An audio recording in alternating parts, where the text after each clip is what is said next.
अब हमारी स्किन के अंदर कौन कौन से रिसेप्टर्स किस किस तरह के होते हैं उसके बारे में बात करना चाह रहे हैं। टच एंड प्रेशर, टच और प्रेशर के रिसेप्टर्स होते हैं, ठीक है। In humans there are most touch and pressure receptor in the skin on the off the tongue and finger tips. इंसानों में टच और प्रेशर के रिसेप्टर्स किस किस जगह पे ज़्यादा होते हैं? एक तो आपकी ज़ुबान पे और दूसरी आपकी फिंगर टिप्स पे, ठीक है, उंगली की पोरों पे और ज़ुबान पे, इन दोनों जगह पे आपके टच और प्रेशर के रिसेप्टर्स ज़्यादा होते हैं। These receptors detect whether objects are rough, smooth, hard और soft। ये जो रिसेप्टर्स होते हैं ये आपको बताते हैं कि कोई भी ऑब्जेक्ट कैसा है, रफ़ है, स्मूथ है, सख्त है या फिर नरम है, हार्ड या सॉफ्ट है, ठीक है। ये बता देते हैं, आप अपनी उंगली की पोर से बता देते हैं। कपड़ा पकड़ के आप अपनी उंगली की पोर से चेक कर लेते हैं, किसी भी चीज़ की सरफेस पे आप अपनी उंगली की पोर को फेरते हैं और आप बता देते हैं कि ये कैसा है। Touch receptors are also attach to hairs, ठीक है। ये जो टच रिसेप्टर्स आपके होते हैं ये किस चीज़ से अटैच होते हैं? आपके जो बॉडी पे बाल होते हैं उनसे। If an object brushes against any of the hairs on the skin the receptors are stimulated. अगर आपकी बॉडी के बाल के पास से भी कोई चीज़ लग के गुजरती है ना, इतनी हल्की सी भी कोई चीज़ लग के गुजरती है तो फ़ौरन से आपके जो रिसेप्टर्स होते हैं वो स्टिमुलेटेड हो जाती हैं, तैयार हो जाते हैं किसी भी रिस्पॉन्स के लिए, ठीक है। अगर आपकी बॉडी से कोई भी हल्की सी चीज़ लग के जाएगी, आपके बालों से, बॉडी के बालों तक से लग के जाएगी तो आपको फ़ौरन से ये जो रिसेप्टर्स हैं फील कराएंगे, क्योंकि ये जो पेन के रिसेप्टर्स होते हैं और टच और प्रेशर के रिसेप्टर्स होते हैं ये हेयर्स के साथ मौजूद होते हैं, बॉडी के हेयर्स के साथ। Next is pain.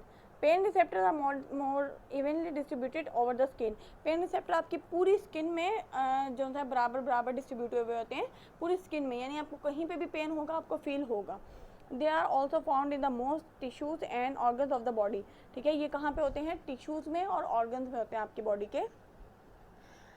Pen is useful because it acts as a warning signal. Pain आपके लिए बहुत यूज़फुल है, क्यों? क्योंकि ये वार्निंग, अगर आपको पेन नहीं होगी, फॉर एग्जांपल मैं कह रही हूँ कि आपके पाँव में कोई कांटा चुभ गया, अब आपको पेन नहीं हो रही, अगर आपको पेन नहीं हो रही और आपकी ब्लीडिंग स्टार्ट हो गई पाँव से, तो आपको पेन नहीं हो रही, तो आपके दिमाग को मैसेज तब तक नहीं पहुंचेगा जब तक आप अपनी आंखों को उस तक ले नहीं आएंगे, जब तक आपकी आंखें नहीं देख लेंगी। आपको ज़रा सा भी कांटा चुभता है फ़ौरन से आपको पेन होती है, और पेन जो सी पेन रिसेप्टर्स वो लेके मैसेज आपके ब्रेन तक जाते हैं और आपका ब्रेन फ़ौरन से उस पर एक्ट कर लेता है। अगर आपके पेन रिसेप्टर्स ही प्रॉपर्ली वर्किंग नहीं होंगे, आपको तकलीफ़ ही महसूस नहीं होगी, तो आपकी चाहे कितनी ही ब्लीडिंग हो जाए या कितना ही आपका कोई नुकसान हो जाए आपको पता नहीं चलेगा। आप सो भी रहे हों तो कोई चीज़ अगर आपको चुभ जाए तो आप फ़ौरन से उठ जाते हैं, किस वजह से? वो पेन रिसेप्टर्स आपके एक्टिव होते हैं, इस वजह से।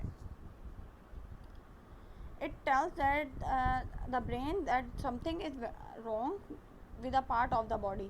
हाँ जी, जो पेन होता है ये आपके दिमाग को फ़ौरन से बताता है कि आपके बॉडी पार्ट के साथ कोई ना कोई गलत एक्शन हुआ है, कुछ भी ऐसा हुआ है जिसकी वजह से उसको पेन फील हो रहा है और फिर दिमाग उसके अकॉर्डिंग एक्ट करवाता है। Temperature. There are separate heat and cold receptor in the skin. हाँ जी, हीट को डिटेक्ट करने के और कोल्ड को डिटेक्ट करने के अलग अलग रिसेप्टर्स होते हैं आपकी बॉडी के अंदर, ठीक है। सर्दी को महसूस करने के, गर्मी को महसूस करने के, ज़्यादा टेम्परेचर को महसूस करने के, कम टेम्परेचर को महसूस करने के। These are used to detect changes in temperature। ये किस लिए यूज़ होते हैं?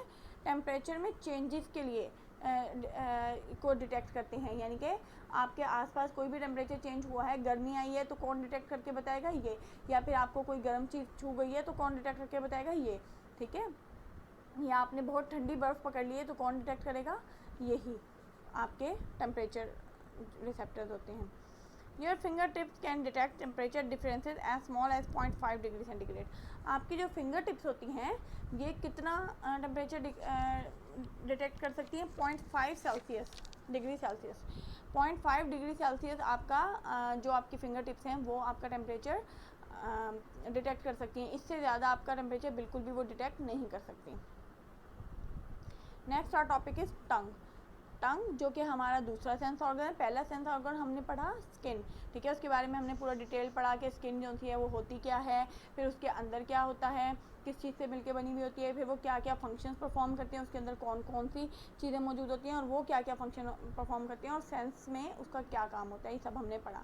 नेक्स्ट अब हमारी आ गई टंग, कि टंग पहले होती क्या है ये तो सबको ही पता है, ठीक है, और क्या क्या काम करती है, कहाँ पे होती है, ये सब कुछ मैं आपको बताऊँगी जी।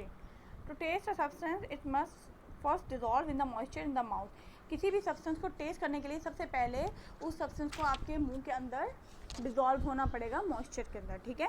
मुंह के अंदर आपके जाके वो डिज़ोल्व होगा, फिर आपको पता चलेगा उसका टेस्ट क्या है। The chemicals in the solution are then detected by sensory cells grouped into in taste buds on the tongue. हाँ जी, वो जो केमिकल होगा सॉल्यूशन में जो आपने टेस्ट किया है, वो जो केमिकल होगा वो उसको कौन डिटेक्ट करेगा? Sensory sales. कौन से सेंसरी सेल्स? वो सेंसरी सेल्स जो टेस्ट बड में, आपकी ज़ुबान के ऊपर टेस्ट बड में मौजूद होते हैं, ठीक है। वो सेंसरी सेल्स आपके चेंजेस को डिटेक्ट करेंगे, उस केमिकल को डिटेक्ट करेंगे कि उसका टेस्ट कैसा है। पहले आपको उस सब्सटेंस को मुंह के अंदर लेके जाना पड़ेगा, ठीक है, वो डिज़ोल्व होगा आपके मुंह के अंदर। उसके बाद वो जो केमिकल सॉल्यूशन होगा फिर उसको आपके सेंसरी सेल्स डिटेक्ट करेंगे, ठीक है। और वो सेंसरी सेल्स मौजूद कहाँ होंगे? टेस्ट बड्स के अंदर। और टेस्ट बड्स कहाँ पे मौजूद हैं? आपकी टंग के अंदर, ठीक है, आपकी टंग के ऊपर। There are 4 types of taste bud which are sensitive to 4 taste, ठीक है। आपकी बॉडी में 4 टाइप्स ऑफ टेस्ट बड्स हैं जो कि 4 टेस्ट के लिए सेंसिटिव है, यानी 4 टेस्ट को वो डिटेक्ट करते हैं, बताते हैं कि कौन कौन से 4 टेस्ट यहाँ पे बताए गए हैं। ये बैक पे बिटर यानी कड़वा आपका बैक पे पता चलता है। उसके बाद ये एक साइड पे राइट हैंड साइड पे आपका सॉर, लेफ्ट हैंड साइड पे भी आपका सॉर, ठीक है। दोनों साइड्स आपका खट्टा या तुर्श बताती हैं। इस इन बिटवीन आपका स्वीट मीठा, ठीक है।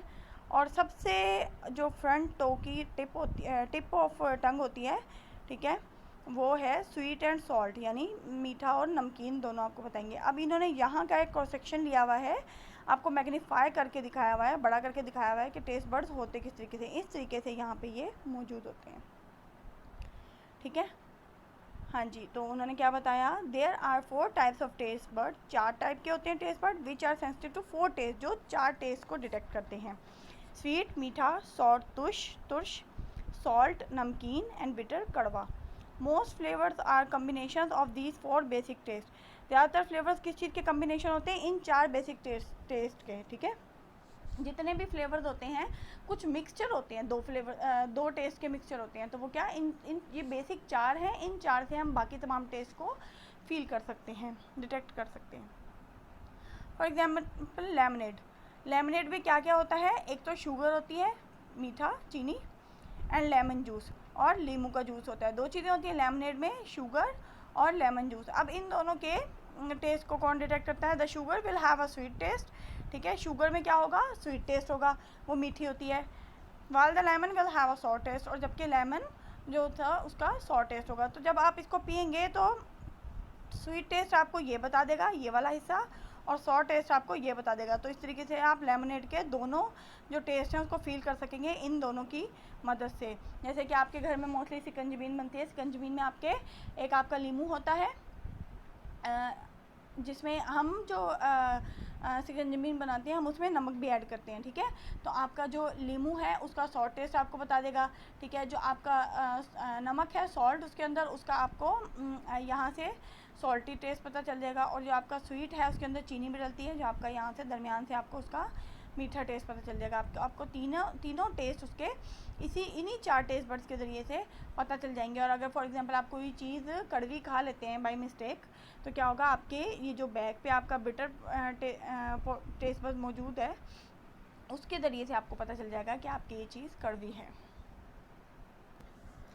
Now we will discuss about the third sense organ which is nose, नाक, ठीक है।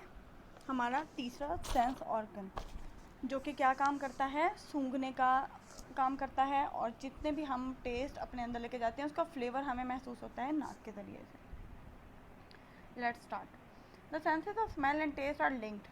क्या कहा? कि senses of smell and taste, खाने की, टेस्ट की, आपके चखने की, और स्मेल करने की जो सेंसेस होती हैं दोनों आपस में लिंक्ड होती हैं, ठीक है, जुड़ी हुई होती हैं। If you have a heavy cold or you pinch your nose, it is difficult to tell whether you are eating an onion or an apple. जी, अगर आपको बहुत ज़्यादा फ्लू है, कोल्ड है, या आपकी नोज़ किसी भी तरीके से बंद है, या आपने अपनी नोज़ को बहुत ज़ोर से पिंच किया है, तो आपको पता नहीं चलेगा कि आप अनियन खा रहे हैं या फिर आप एक एप्पल खा रहे हैं। इतना ज़्यादा इफ़ेक्ट करता है आपका नोज़ आपके टेस्ट को, आपकी जो ऑल्फैक्टरी सेंस होती है ये आपके टेस्ट को कितना ज़्यादा इफेक्ट करती है, ये बात बताई जा रही है कि अगर आपकी नोज़ बंद है तो आपको खाने का टेस्ट फील नहीं होगा। The nose helps to produce the sensation of flavours. Nose किस चीज़ में हेल्प करती है? फ्लेवर्स की सेंसेशन में हेल्प करती है कि फ्लेवर्स कौन सा फ्लेवर किस तरीके का है। आप कोई भी चीज़ खा रहे हैं उसका टेस्ट तो आपको ज़ुबान से पता चलता है, उसका फ्लेवर आप फील करते हैं, ठीक है। आप खाने से पहले फील कर लेते हैं कि उसका टेस्ट कैसा होगा, वो आपको नोज़ से पता चलता है। This is because some of the chemicals in the food pass of the back of the mouth into the nose. ये होता क्यों है कि जब भी आप कोई चीज़ खाते हैं तो क्या होता है, उसकी जो केमिकल्स होते हैं वो पास कर जाते हैं किस जगह में, आपके नोज़ तक पास कर जाते हैं, आपके अंदर से, मुंह के अंदर से ही आपके अंदर के रास्ते से नोज़ तक पास कर जाते हैं। The cells that are sensitive to smell are inside the nasal cavity. वो सेल्स जो स्मेल के लिए सेंसिटिव होते हैं वो नेज़ल कैविटी के अंदर होते हैं, यहाँ पे। They are group together in a space about the size of postage stamp. और वो एक ग्रुप बनाया हुआ होता है उन सेल्स ने मिलके, और उनका साइज़ कितना होता है, एक पोस्टेज स्टैम्प, यानी कि जो स्टैम्प आपके लगती है ना उसके पोस्ट के ऊपर, उसके जितना साइज़ होता है, यानी 2 सेंटीमीटर स्क्वायर के होते हैं। At the top of the nasal cavity immediately beneath the brain, ठीक है। नेज़ल कैविटी के टॉप पे और ब्रेन के बिल्कुल नीचे यहाँ पे मौजूद होते हैं वो जो उनसे सेल्स हैं, सेंसरी सेल्स, जो कि डिटेक्ट करते हैं आपके किसी भी चीज़ की स्मेल को। When chemicals reach the sensory cells, they first have to dissolve in the film of moisture which covers the cells before we can detect them. सबसे पहले केमिकल्स यहाँ इन सेंसरी सेल्स तक जब पहुँचते हैं तो उनको डिज़ोल्व होना पड़ता है मॉइस्चर के अंदर, ठीक है। मॉइस्चर के अंदर जब वो डिज़ोल्व हो सकते हैं उसके बाद जो वो कवर्स को सेल्स को कवर कर लेता है, ठीक है। फिर उसके बाद हम डिटेक्ट कर सकते हैं कि ये स्मेल कौन सी है। सबसे पहले उसको, उन केमिकल्स को मॉइस्चर के अंदर, वहाँ सेंसरी सेल्स पे पहुँच के मॉइस्चर के अंदर डिज़ोल्व होना पड़ता है। उसके बाद हम उनको फील कर लेते हैं कि उनका कैसा है, स्मेल कैसी है। Certain taste and smells are very unpleasant. कुछ टेस्ट और स्मेल जो होती है वो बहुत ज़्यादा नाखुशगवार होती हैं, हमें पसंद नहीं आती। They are usually produced by substances that are poisonous और decaying and which could be very harmful to the body. और ये स्मेल्स और ये टेस्ट कहाँ से पैदा होते हैं? कुछ ऐसे सब्सटेंसेस से जो कि या तो जहरीले होते हैं या फिर गल या सड़े होते हैं, ठीक है। फॉर एग्जांपल, आपने कोई चीज़ रखी फ्रिज में और वो फिर भी ख़राब हो गई, गल गई या सड़ गई, अब आप उसको जब भी सूंघेंगे तो वो आपको बहुत बुरी लगेगी, ठीक है। उसकी जो स्मेल है वो आपको बहुत बुरी लगेगी, और अगर आप उसको खा लेंगे तो उसका टेस्ट आपको उससे भी ज़्यादा बुरा लगेगा। The senses of taste and smell therefore protect the body from harm in the same way as the pain receptor. इसी तरीके से जैसे पेन रिसेप्टर्स आपको बचाते हैं, आपको ज़्यादा नुकसान से बचाते हैं, इसी तरीके से ये जो सेंसेस ऑफ टेस्ट और स्मेल है आपके, ये भी आपको नुकसान से बचाते हैं। किस तरीके से? क्या कोई भी चीज़ ख़राब हो गई, अगर आपका सेंस ऑफ स्मेल काम नहीं कर रहा प्रॉपरली, तो आप उस चीज़ को कैसे डिटेक्ट करेंगे कि ये ख़राब है, ठीक है, जब तक आप उसको अपनी बॉडी के अंदर नहीं ले जाएंगे। फिर अगर आपका सेंस ऑफ टेस्ट काम नहीं कर रहा तो आप उसको अपनी बॉडी के अंदर ले भी जाएंगे, तब भी आपको पता नहीं चलेगा कि आपकी उस जो चीज़ है उसका टेस्ट ख़राब था, ठीक है। अब वो आपकी बॉडी के अंदर जाके जब आपको नुकसान पहुंचाएगी, जब आपको वॉमिट होगा या अदर कोई भी सिम्टम्स होंगे, तो आपको पता चलेगा कि मैंने कोई ख़राब चीज़ खा ली थी। इसीलिए ये दोनों चीज़ें बहुत इंपॉर्टेंट हैं कि अगर जब तक आपको पता नहीं चलेगा कि उसकी स्मेल, उसमें से ख़राब स्मेल नहीं आएगी या फिर उसका टेस्ट ख़राब नहीं होगा, तो आप जब तक आपकी ये सेंसेस काम नहीं करेंगे आपको बिल्कुल भी पता नहीं चलेगा कि उसकी स्मेल ख़राब है या उसका टेस्ट ख़राब है। आप उस चीज़ को अपने अंदर ले जाएंगे और उसके बाद आपको वो नुकसान पहुंचाएगी। यहाँ पे इनसाइड ऑफ द नोज़ आपको एक डायग्राम दिखाई गई है। नोज़, ये आपका नोज़ दिखाया गया है। नर्व इम्पल्स टू ब्रेन, ठीक है। ये जो नर्व इम्पल्स है ये ब्रेन तक जा रही है। जो भी आपने सूंघा, समझा, ठीक है, नाक से सूंघा, आपने टेस्ट को सूंघा, स्मेल को सूंघा, ये मैसेज आपके ब्रेन तक जा रहा है और ये ब्रेन आपको वापस बताएगा कि किस चीज़ की स्मेल थी। सेंसरी सेल्स, ये वो सेल्स जो डिटेक्ट कर रहे हैं कि क्या चेंजेस हो रही हैं।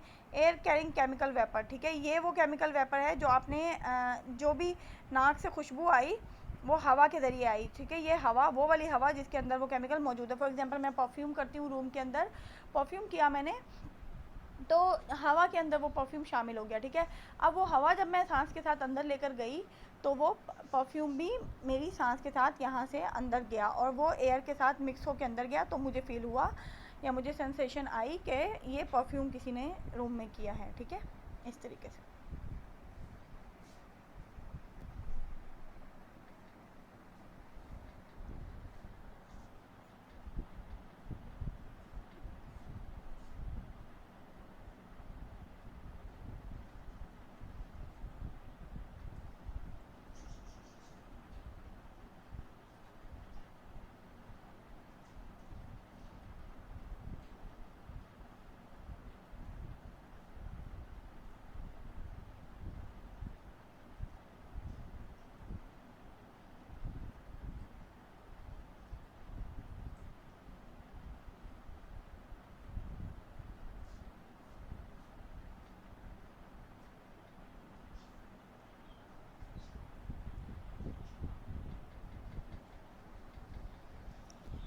Next our topic is eye, आँख।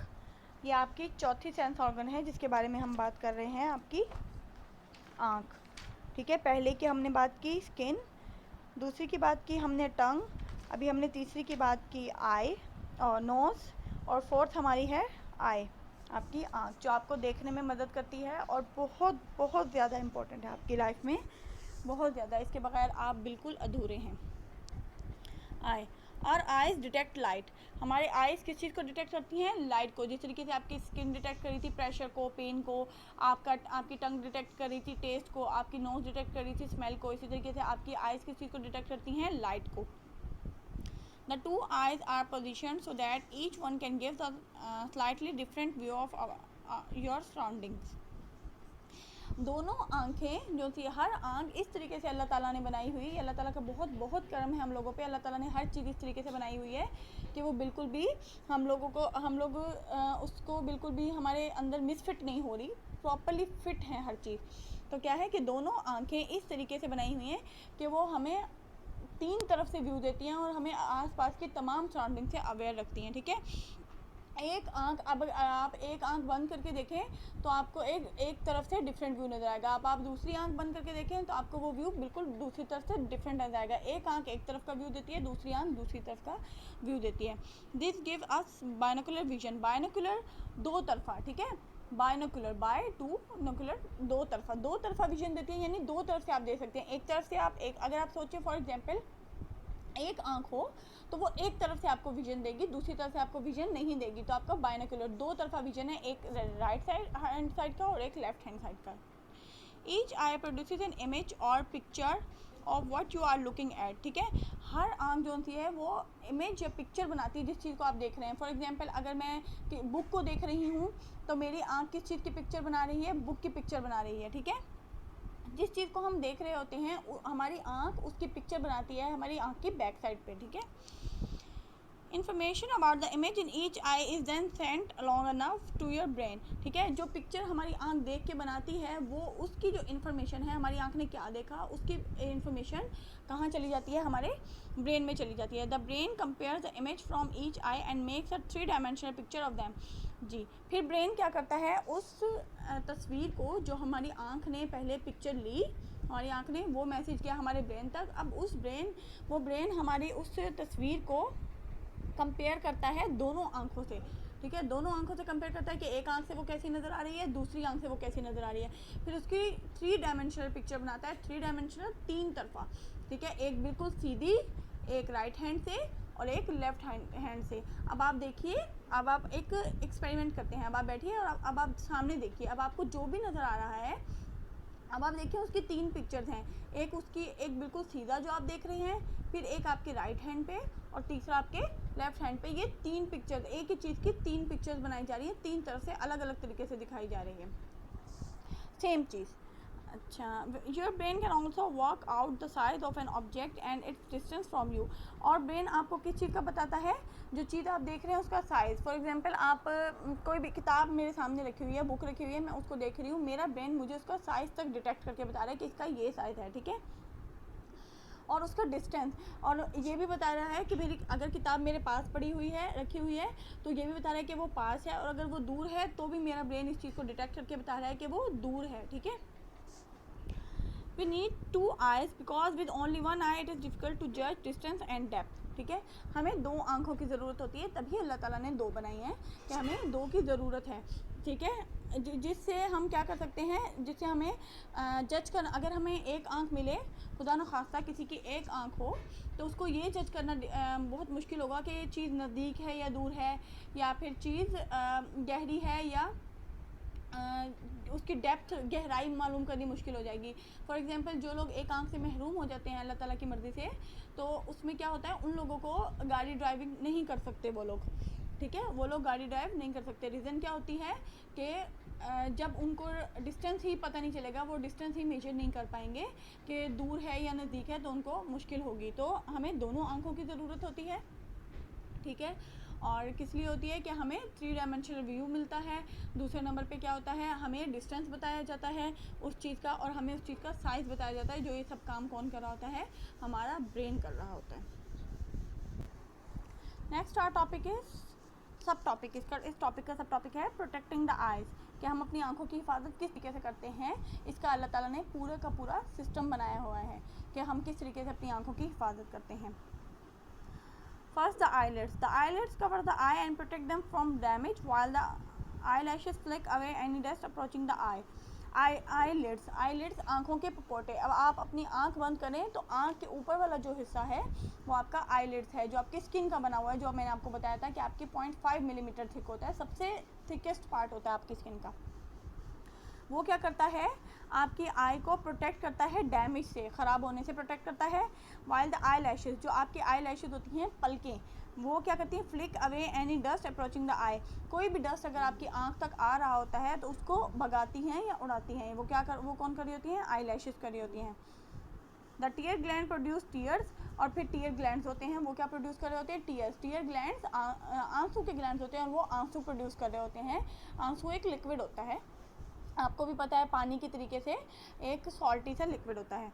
And when you blink this liquid spread over the surface of the eye, और जब आप अपनी आंख झपकते हैं तो ये लिक्विड आपकी आंख की सरफेस के ऊपर फैल जाता है, ठीक है।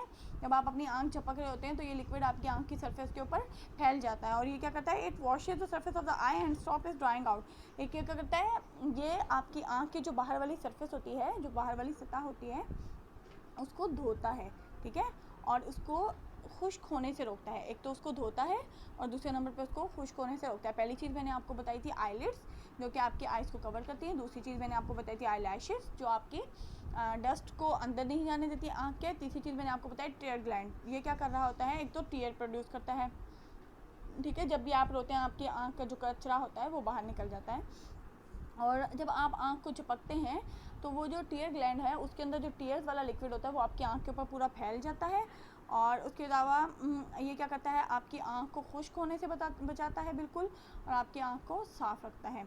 आगे tears drain away through the tear duct, और टीयर्स किस रास्ते से बाहर आते हैं, आपकी टीयर डक्ट के ज़रिए से। टीयर्स आपके टीयर डक्ट के ज़रिए से बाहर आते हैं। मैं आपको इसकी डायग्राम शो करती हूँ जी। यहाँ पे आईब्रो ये आपकी मौजूद है, आईलिड, ये ऊपर वाला हिस्सा आपका आईलिड है, ठीक है, ये कवर कर रहा है आपकी आंख को। जब आप आंख बंद करते हैं तो ये पूरा कवर किया हुआ होता है। टीयर ग्लैंड इस हिस्से में मौजूद होता है अंदर, ये जो आपको रेड सा पोर्शन नज़र आ रहा है ये बाहर मौजूद नहीं होता, ये आपकी स्किन के अंदर मौजूद होता है टीयर ग्लैंड। आई लैशेज़, ठीक है, आई लैशेज़ ये क्या करती हैं, आपकी जो आइज़ होती हैं उनको डस्ट से रोकती हैं।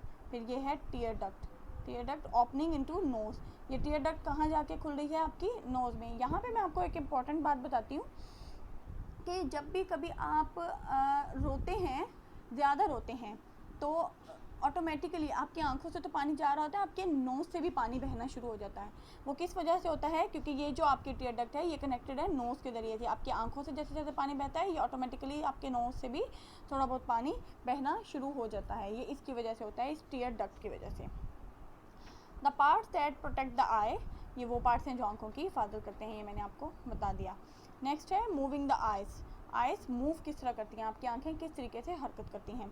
Both eyes can be moved in their hollows और सॉकेट इन द स्कल, आपकी खोपड़ी के अंदर जो आपकी फेशियल पार्ट होता है, फेशियल बोन्स होती हैं, उनके अंदर सॉकेट्स बने हुए होते हैं, जगह बनी हुई होती है जहाँ पे आंखों को फिट होना होता है।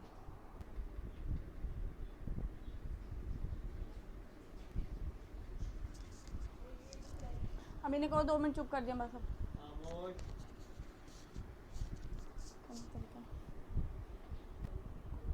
This is what the I socket I was talking about, कि ये वो आई सॉकेट होता है जिसके अंदर आँख जो सी होती है आपकी फिक्स हुई हुई होती है। स्कल के अंदर ये आई सॉकेट होता है जिसके अंदर आपकी आँख फिक्स हुई हुई होती है, जहाँ पे वो मूव कर रही होती है। अब आपकी आँख यहाँ से इधर मूव कर सकती है, इधर मूव कर सकती है, लेकिन यहाँ से ऊपर इस जगह पे नहीं आ सकती या इस जगह पे नहीं आ सकती, बस इसी सॉकेट के अंदर अंदर इसको मूव करना होता है। The movement is brought about by the muscles, और ये मूवमेंट किसके ज़रिए से होती है, मसल्स के ज़रिए। ये आपको नज़र आ रहा होगा, ये इसके साथ अटैच हुए हुए हैं मसल्स, ठीक है। सॉकेट तो मैंने आपको दिखा दिया जिसके अंदर ये मौजूद होती है। अब यहाँ पे ये मसल्स इसके साथ अटैच हुए होते हैं जिनके ज़रिए से ये मूव करती है। जैसे आप फॉर एग्जांपल आप सीधे देख रहे हैं, बिल्कुल सीधे स्ट्रेट बैठे और सीधा देखें, फिर फ़ौरन से आप अपनी आँख को, अगर मैं कहूँ आप लेफ़्ट में मूव करवाएं तो आप अपनी आँख को मूव कराएंगे, गर्दन को मूव नहीं कराएंगे। तो सिर्फ वो जो आँख की मूवमेंट है वो किस वजह से हो रही होती है? मसल्स की वजह से। You can control these muscles so that your eyes can look up or down or on the left or right। हाँ जी, अब आप ऊपर देखें, नीचे देखें, लेफ़्ट देखें, राइट देखें,